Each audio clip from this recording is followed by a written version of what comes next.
Hello दोस्तों, स्वागत है आप सभी का आपके अपने चैनल ओमेगा एक्स इंस्टीट्यूट पर। उम्मीद है आपसे भी अच्छे होंगे। तो चलिए स्टार्ट करते हैं। आज का टॉपिक बहुत ही जबरदस्त और बहुत ही शानदार।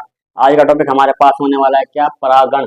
परागण क्या होता है, इसको विस्तार समझाइए। इसकी मैं लैंग्वेज इसलिए ऐसे लिख के लिखा है क्योंकि बोर्ड में पूछने की संभावना इसी प्रकार ज्यादातर होती है, और अगर पूछा जाएगा तो 3 या 5 नंबर में सीधा पूछा जाएगा।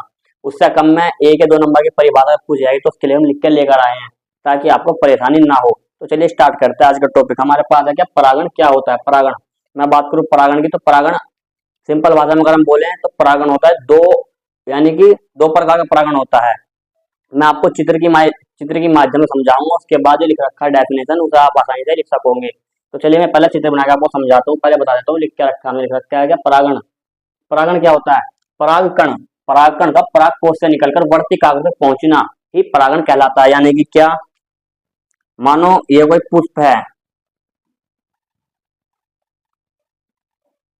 ये कोई पुष्प है, यानी कि ये है कोई पादप, ये पादप का पुष्प। मैं पुष्प नहीं बनाऊंगा पूरा, इसका खाली वर्ती कागज बनाएंगे हम। ये इसकी वर्ती कागज, और यहीं पर होगा इसका परागकोश। इस परागकोश से परागकण निकलेंगे, परागकण जो निकलेंगे, और वो यहाँ से निकल के वर्ती कागज तक पहुंचेंगे। जो इसी प्रक्रिया को हम क्या बोलते हैं? पराग। परागकण, यानी कि परागकण के परागकोश से निकलकर वर्ती कागज तक पहुंचने की प्रक्रिया को हम परागण कहते हैं। इसी प्रक्रिया को परागण कहते हैं हम। चलिए पहले आपको डेफिनेशन समझाता हूँ, उसके बाद आराम से बनाएंगे चित्र, और ताकि आप समझ सको। तो पहले मैं इसको रख चित्र को, उसके बाद आपको समझाऊंगा। तो मैं लिख कर रखा है कि क्या? परागण, परागण परागकण का परागकोश से निकलकर वर्ती कागज तक पहुंचने की प्रक्रिया परागण कहलाती है।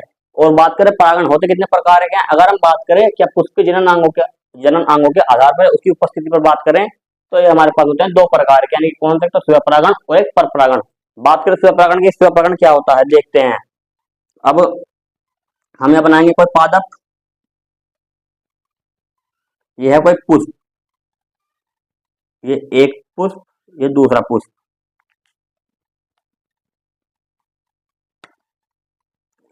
स्व परागण की बात करें तो हम एक ही पुष्प बनाएंगे।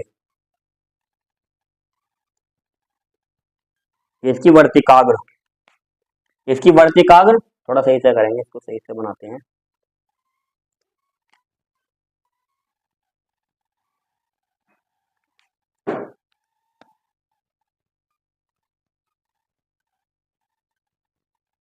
इसकी वर्तिकाग्र और इसका परागकोश। इस परागकोश से जो पुष्प परागकण गिरेंगे और इसी पुष्प पर वर्तिकाग्र पर गिरेंगे, यानी कि यहाँ से निकलकर जो इसके ऊपर गिरेंगे, इसको क्या बोलेंगे? स्व परागण। मैं इसको लिख भी देता हूँ यहाँ पर।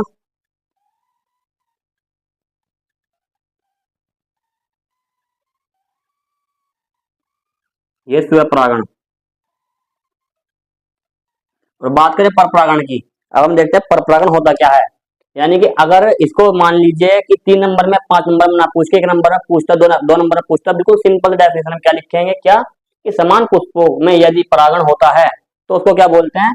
उसको स्व परागण बोलते हैं। अब बात करते हैं पर परागण की। पर परागण क्या है? किसी पौधे के पुष्प का परागकण का किसी दूसरे पौधे की वर्ती कागज तक पहुंचना, यानी कि कोई पौधा है, उसके पुष्प जो परागण होंगे वो किसी अन्य पौधे के वर्ती कागज तक पहुंचेंगे, तो उसके बोलेंगे हम क्या?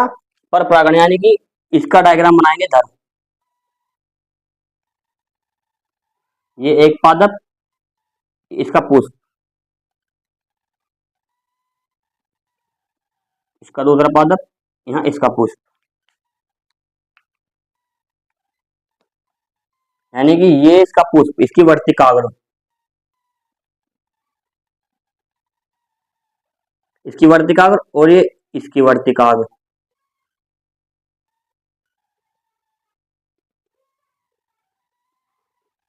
इसकी वर्ती कागज, और जो इसका परागकोश होगा, इसका परागकोश, इसके परागकण इसी के पुष्प बने, अगर ये परागकण इसकी वर्ती कागज पर पहुंचेंगे, यानी कि किसी पौधे के परागकण किसी दूसरे पौधे के पुष्प की वर्ती कागज तक पहुंचने की प्रक्रिया क्या कहलाती है? पर परागण। हम यहाँ पे इसका नाम मेंशन कर देते हैं, क्या है? पर परागण।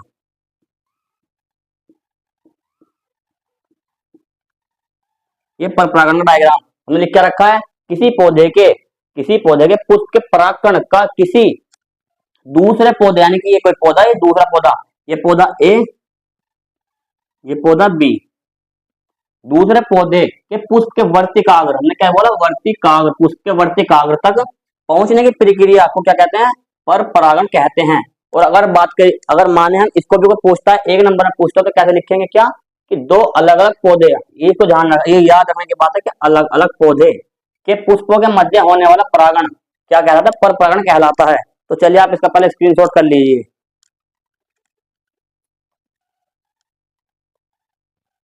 ओके दोस्तों, तो आज की वीडियो में इतना ही। उम्मीद है आप सभी को वीडियो अच्छी लगी होगी। अगर आपको वीडियो अच्छी लगी तो वीडियो को लाइक करना और इसी तरह के शानदार टॉपिक के लिए बने रहने के लिए सब्सक्राइब करना हमारा चैनल ओमेगा एक्स इंस्टीट्यूट।